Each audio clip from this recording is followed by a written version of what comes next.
Good afternoon and welcome to the ESAB Specialty Alloys live event.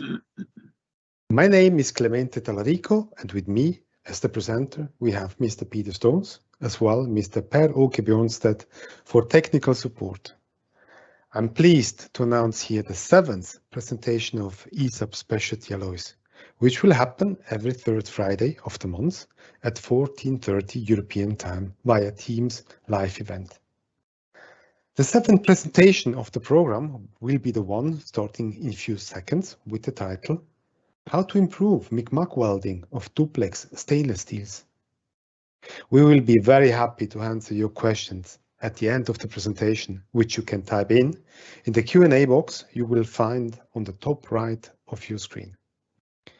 We will intend to present on about 30 minutes and take 10 to 15 minutes more for answering your questions.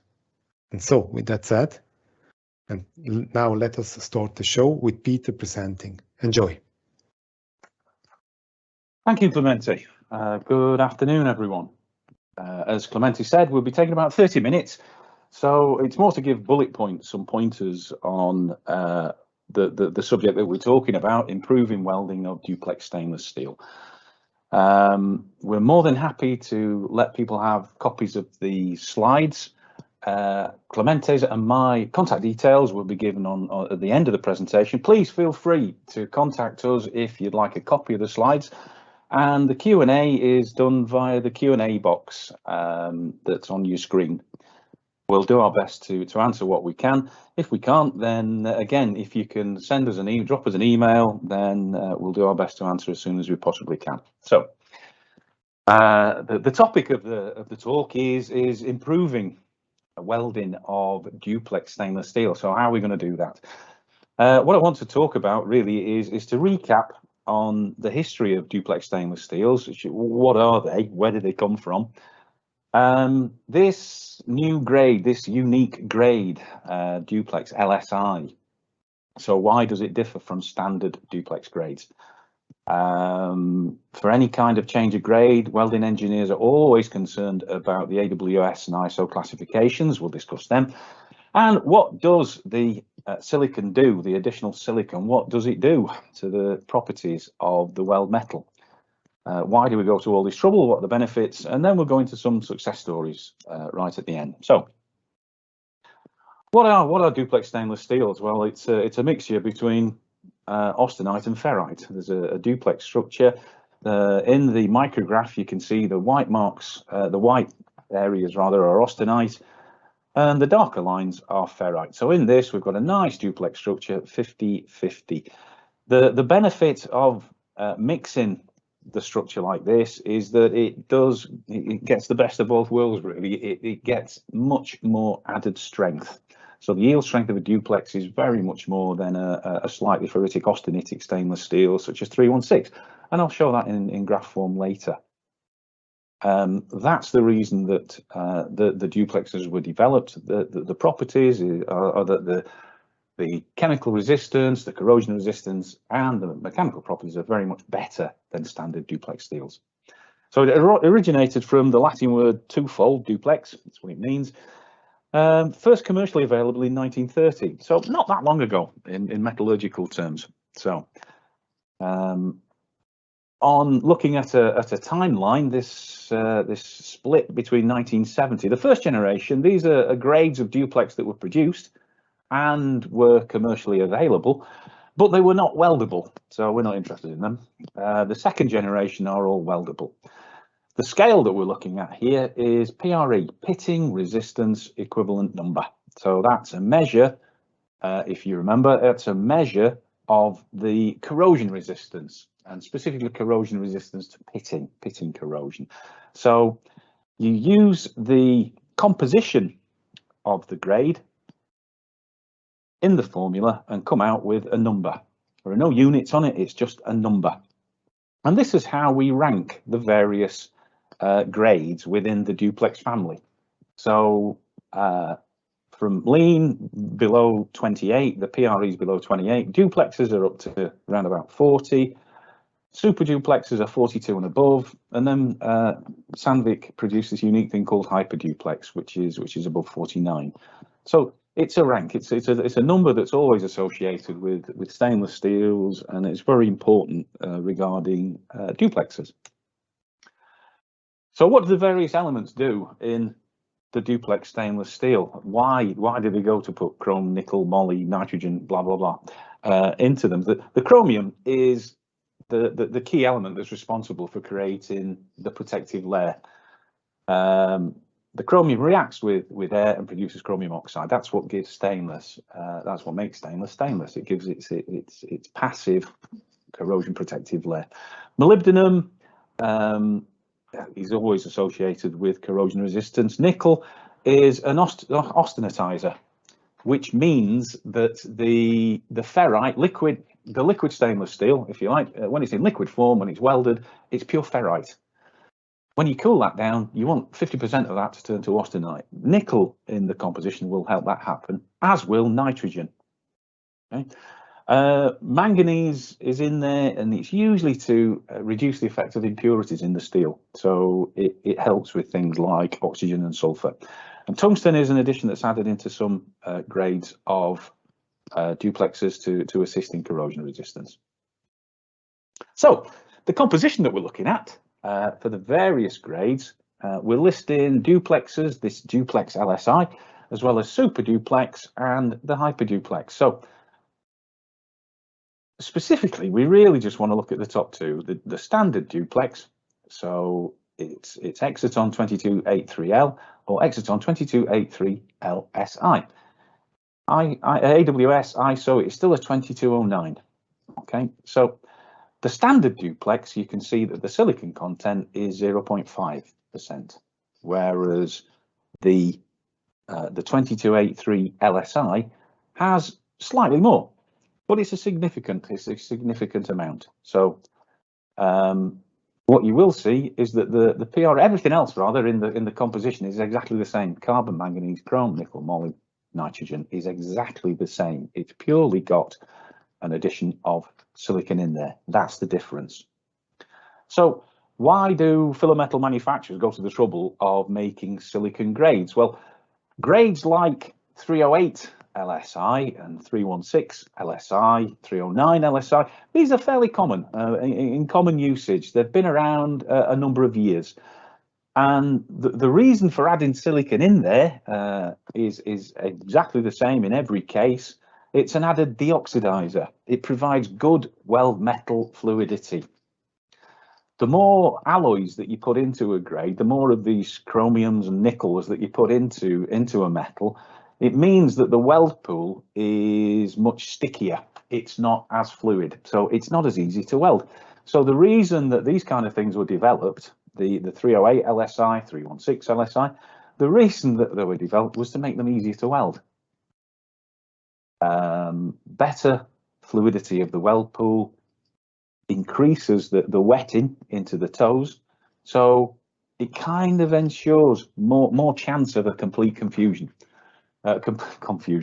fusion, and produces a smoother and flatter weld bead, so it looks better. So the difference with the 2283 LSI is the first duplex grade on the market to have the additional silicon. As I mentioned before, it's got 0.8. So the effect that we see in the austenitics with silicon, for the first time, we're able to get the same kind of benefits with a duplex grade, a 2283 LSI. So in terms of ASME Section 2 Part C, these are the requirements, the composition of 2283 of 2209, I should say. These are the requirements of the composition of a standard duplex in terms of maximum values. You can see the standard duplex obviously meets the composition of ASME, and the LSI, even though it's at 0.8, which again is different from everybody else producing on the market, is still well within the maximum permitted level of 0.9. So you can see the AWS reference is 2209. It's exactly the same as standard duplex. The ISO reference, 2293L, is exactly the same. So the LSI 100% conforms to the same specification for TIG and MIG applications. If the welding process specification states must use AWS 2209, then you can substitute a standard duplex for the LSI and it still conforms. It still says AWS 2209, and that's obviously what will say on the certificate. So in addition to all the composition is exactly the same, well, not surprisingly, the PRE number is exactly the same. Because the PRE is a factor, is a formula utilizing the composition, then because the composition is exactly the same and it doesn't include silicon, then the PRE number is exactly the same. So on the scale, showing you how a standard austenitic sits on the same scale. So 316L has a PRE of 24. And the difference is with duplexes, so both the standard duplex and the LSI version, they're at 36. So it's significantly more resistant to pitting corrosion than 316. And just to put it on the same scale, you can see super duplex and hyper duplex. So hyper duplex up at 49. In terms of mechanical properties, we've got a graph here of 316 versus standard duplex, LSI duplex, super duplex, and hyper duplex. See that the yield strength for the LSI version is exactly the same as the standard duplex. And again, just to illustrate it on the scale, 316L has a yield strength around about 200, and the duplexes, both of them, have a yield strength of 470. So it's significantly different. This is the benefits that are utilized when using duplex stainless steels. And on the same scale, we can see there's a significant bump up to super duplex and then an even bigger bump up to hyper duplex. In terms of weldability and fabrication, the duplex LSI version is treated exactly the same as standard duplex in terms of thermal expansion. Thermal expansion is a big issue if you're moving from carbon steel to something like 316.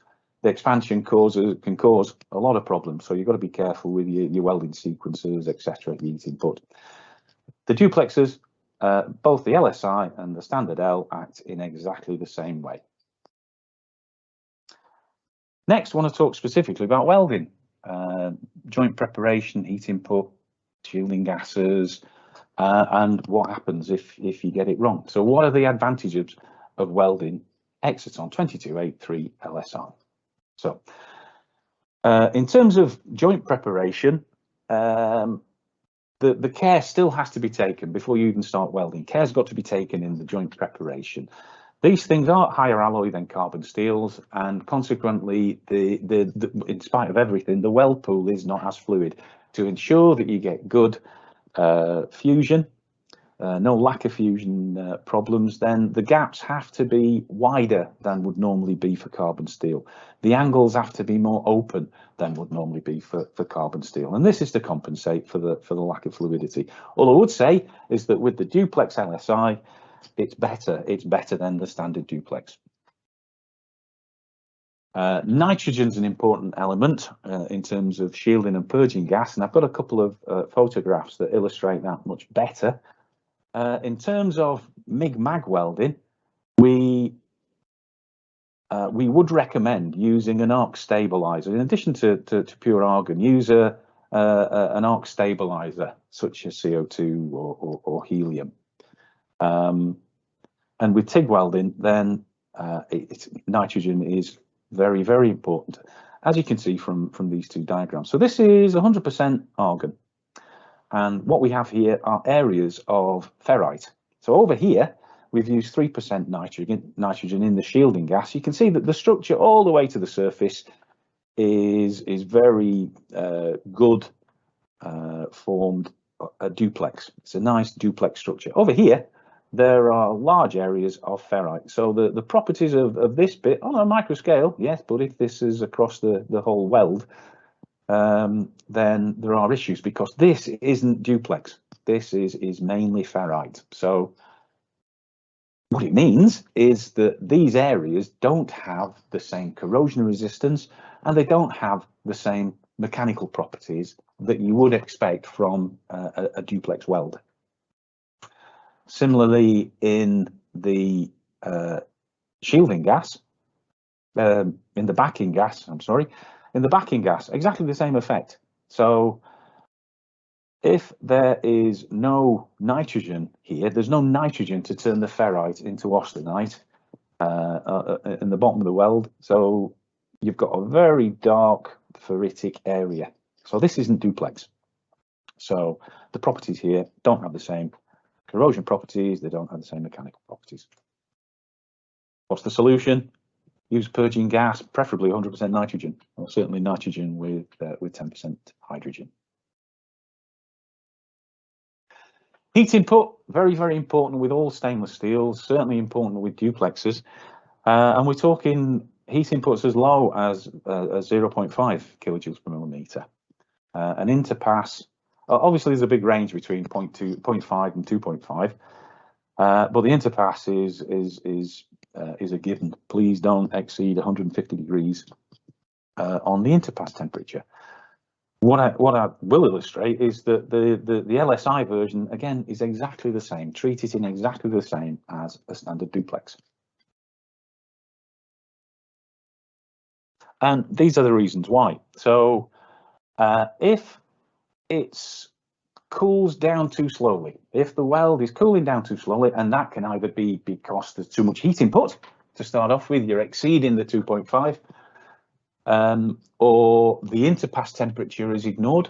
The welder has to get another pass on before he goes home, so he ignores the interpass temperature, so he heats this up far too much. So in cooling down, this is a TTT diagram, temperature over here, time on the x-axis.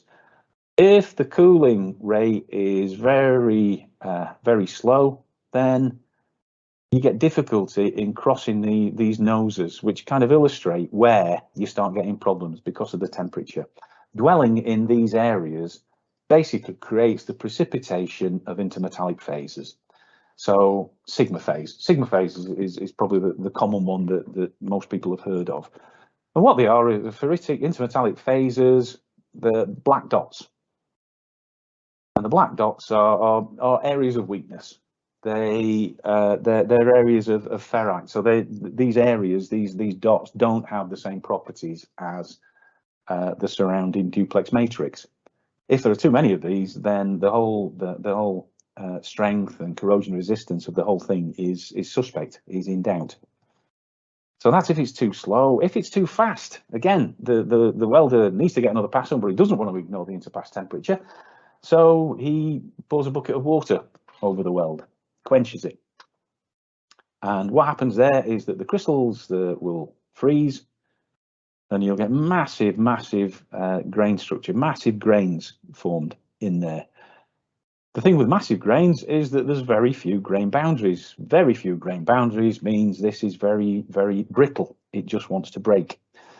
And in addition to that, the sudden freezing will cause chromium nitrides to be formed. So you're getting chromium depleted areas.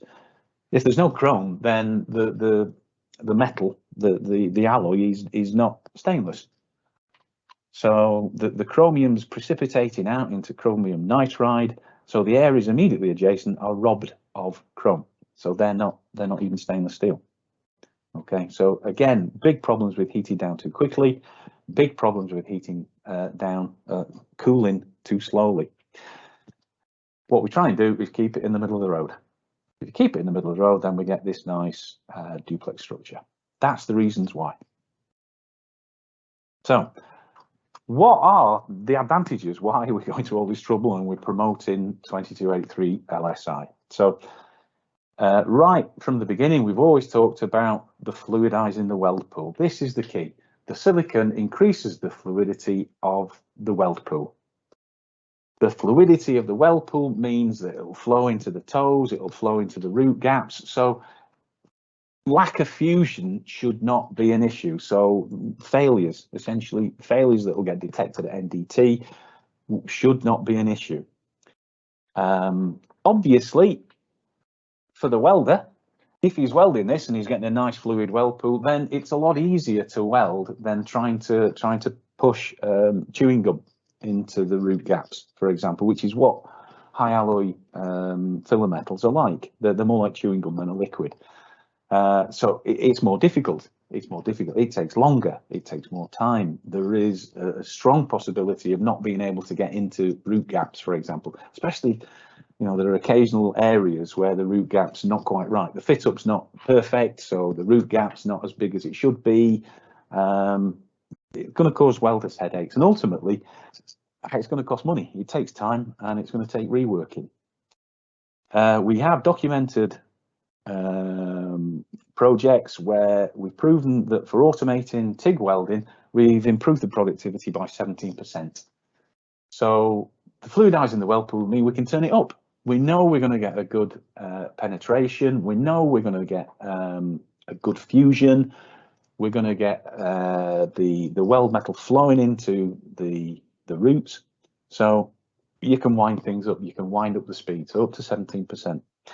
And then really the next three, spatter, post-weld repairs and surface residues, they're all to do with cost savings. So this is a low spatter product.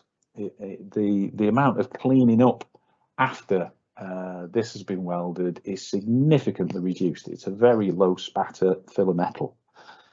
So if we're not getting spatter, we're not getting surface residues, we're not getting lack of fusion, then there's ultimately less post-welding repairs. So we're talking about saving. We're talking about saving money on just speeding up, or speeding up in that you don't have to spend time grinding. You don't have to spend time doing post-weld repairs. And another aside is that for the corrosion test G48E, the critical pitting temperature of this alloy, 2283L, is 37.5, whereas a typical competitor's product for standard duplex is 32.5. That's a significant difference if you're trying to consistently pass a G48 corrosion test. These are customer trials. They were trying a standard competitor's 2209. They were comparing it to the Exaton 2283L, so this is our standard duplex, and then ultimately comparing it to the 2283 LSI. So you can see the condition, the rough surface of the finish, the toes on the regular 2209. The whole weld looks a little bit discoloured and not as smooth and as nice as it could be. With a standard Exaton duplex 2283L, I think they're a little bit better. Things are a little bit better. It's a little bit cleaner, a little bit tidier. If you move over to the 2283 LSI, then you can see that the weld pool is very much smoother. It's very much smoother, and it looks a lot flatter, certainly compared to the regular one over here. So the weld bead is smoother, flatter, and generally the whole weld looks to be better. Its appearance looks better. They were very happy with that. In terms of troubleshooting for welding, this is a table I don't propose to read every word, but if you're getting with sigma phase, there are fairly standard causes and solutions for it. If you're getting too much austenite or too much ferrite in your weld, again, there are very standard causes of this and standard solutions. Failing corrosion tests, yeah, again, failing bend tests for dissimilar joints. If you get a copy of the slides, then you can read these at your leisure, no problem at all. So moving on to applications of the 2283 LSI. So obviously 2283 LSI is the filler metal. Okay, it's the filler metal for welding duplexes. So people that are manufacturing products from lean duplex or standard duplex are utilizing the LSI to make benefit of the faster, better, smoother, improved welding quality. So these are two examples, both transportation, you can see, tankers. There's a number of customers around the world making tankers, whether for milk or fuel or sugar, whatever, making them from lean duplex. And the idea being that because of the high mechanical strength of duplex, then you can reduce the thickness. If you reduce the thickness, you reduce the weight, which is the key to all transport problems. So they're starting to manufacture tankers like this, road tankers from lean duplex, and they're welding them with the 2283 LSI.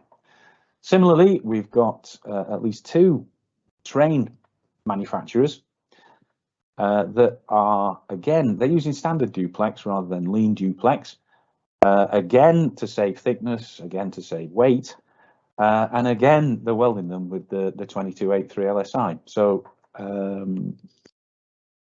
as you can imagine, for the train manufacturer, it's very highly automated, so they're making numbers of benefits with that. This is an unusual project. This is an artist's impression of a 34-meter long humpback whale. It's a sculpture that's been purchased by Dundee Council to put as an installation at their marina. So it's 34 meters long, made from duplex tubes. And the whole structure, as you can see, there are thousands of nodes welded together, predominantly by hand, manual TIG. And the fabricators there, Little Hampton Welding down on the south coast, are using the LSI. They did some trials and liked what they saw, and it's been completely manufactured with this.